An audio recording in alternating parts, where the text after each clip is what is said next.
Est-ce qu'on perçoit notre environnement tel qu'il est, ou plutôt tel qu'on voudrait qu'il soit? Vous avez 4 heures. Non, je vous rassure, je me suis pas encore mis à la philo. Mais on va voir aujourd'hui que nos envies aiment bien jouer avec la réalité. Normalement, on appelle ça la vision désidérative. Mais comme c'est un nom inutilement compliqué, je vous propose d'appeler ça le biais du vœu pieux.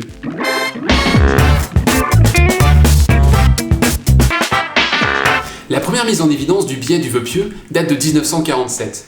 Jérôme Brunner et Cecil Goodman, deux psychologues de l'université de Harvard, ont mené une expérience sur 2 panels d'enfants. En jouant sur les réglages d'un projecteur, les enfants devaient créer un rond lumineux de la même taille que 5 objets qu'on leur avait demandé d'observer. Pour le premier groupe, ces objets c'était des pièces de monnaie, alors que pour les autres, c'était des ronds de carton de la même taille que les pièces. Résultat, les enfants qui reproduisaient les ronds en carton faisaient des ronds lumineux presque pile poil de la bonne taille, puisqu'ils étaient même pas 2% trop grands. Pour ceux par contre qui devaient reproduire les pièces de monnaie, ils faisaient des ronds de lumière trop grands de 30% en moyenne. Leur erreur était d'ailleurs proportionnelle à la valeur des pièces. Plus elles valaient cher, plus les enfants surestimaient leur taille. Là où l'expérience prend une dimension un peu cruelle, c'est que dans chaque groupe, la moitié des enfants venaient des banlieues pauvres de Boston et l'autre moitié des quartiers riches du centre. Et si ça changeait rien pour ceux qui jouaient avec les ronds en carton, les enfants les plus pauvres surestimaient 2 fois plus la taille des pièces de monnaie que les enfants riches. Vivement une bonne révolution communiste. Ce que ça montre, c'est que le désir qu'on a pour quelque chose déforme la façon dont on l'évalue. Comme les enfants, et surtout les plus pauvres, avaient envie des pièces de monnaie, ils les voyaient plus grandes par vœu pieux. Bon, la théorie ça va un moment, on va plutôt reproduire ensemble une expérience de David Dunning et Emily Balcetis. Pour commencer, je vais vous montrer 2 images. À gauche, plein d'argent et le chiffre 13. À droite, une décharge et la lettre B. Maintenant, regardez l'image suivante et dites tout de suite à voix haute ce que vous lisez. Si vous êtes comme le panel des 2 psychologues des universités de Cornell et de New York, vous avez lu un 13. Sinon, c'est que vous êtes plus attiré par la décharge que par l'argent.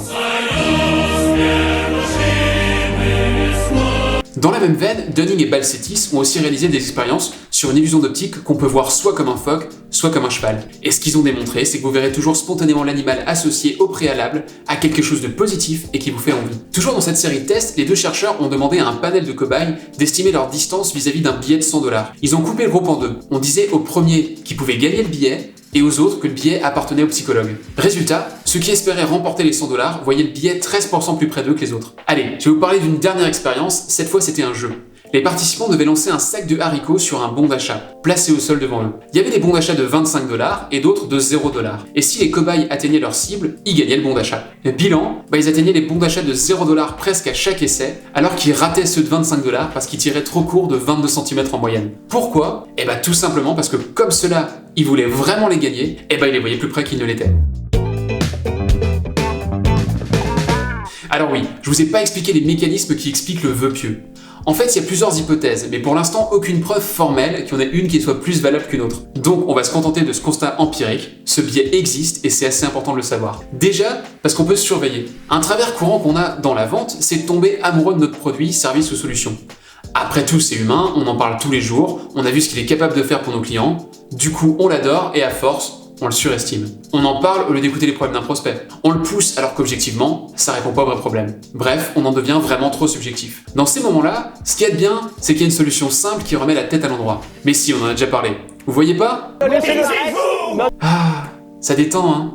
Faites comme dit le monsieur et écoutez. En repassant du côté du problème, ça devrait dégonfler votre biais du vœu pieux vis-à-vis de votre produit. Après, il faut faire attention aussi aux problèmes, parce que là encore, ça peut être très tentant de l'exagérer. On a tellement envie que notre prospect soit pile poil dans notre cible que le biais du vœu pieux peut altérer notre jugement. J'en avais très envie pourtant. Oui, moi je la voyais plus grande. Dans ces cas-là, vous pouvez penser à toutes les expériences que je vous ai déjà citées, ou encore à celles dans laquelle des psychologues ont demandé à des cobayes d'évaluer la taille d'un brownie au chocolat. Comme d'habitude, il y avait 2 groupes. Un premier panel avec des gens au régime et un panel témoin. Et évidemment, les cobayes au régime ont vu le brownie plus gros de 27% en moyenne. Et je vous parle pas de l'expérience dans laquelle des gens assoiffés voyaient une bouteille d'eau 23% plus proche que des gens qui venaient de boire. Si, tu nous en parles. Ta gueule Jean-Jacques. Je crois que vous avez saisi la mécanique. Le biais du vœu pieux nous joue des tours en faussant notre perception de la perspective des choses. Un truc qui fonctionne bien pour le contrer, c'est d'utiliser l'expérience des bons d'achat de $25 que vous pouvez gagner en jetant des sacs de haricots dessus comme une métaphore. En les voyant plus près qu'ils ne l'étaient, les cobayes rataient des cibles faciles, puisque pour rappel, ils touchaient tous les bons d'achat à $0. Alors vous faites pas avoir et restez objectif. Et comme vous adorez cette série sur les biais cognitifs, vous avez peut-être l'impression que tous vos amis, proches ou comptables la connaissent déjà. Sauf que c'est probablement pas encore le cas. Ne laissez pas en plan et partagez largement cet épisode. À bientôt.